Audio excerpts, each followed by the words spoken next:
Here we got a 1950 Ford. Got the flathead in there. That's what it should be.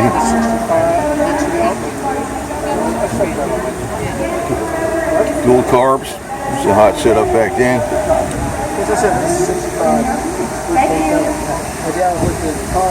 And get your visor up there on the top. Split window. It was 1950. Looks like original glass. A little bubbling on there. You got the 3 on a tree. That's the way to do it. And look at it. You can get at everything too. It's not buried inside the steering column. You can actually fix it from the outside. You got to do something with that linkage. Well, it should be, man. God.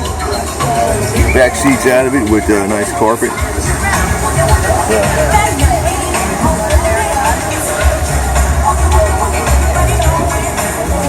With the wide white walls, the wire wheel covers.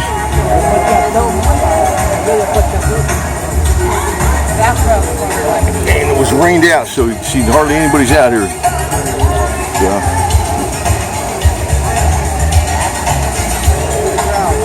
You get a look on the inside here. And your horn ring, got it so you can see the speed. No, it's cut on the top there, so you can see the speedometer better. And all that kind of stuff. 3 on the tree, man. I love the windows too, the bent windows. Makes more sense. The view from the side here. 1954, nice and clean, fender skirts, wide white walls, nice blue color. Got the flathead in it, 3 on the tree. That's how they were, man. Dual carb setup. It's a hot setup. Sweetie, man.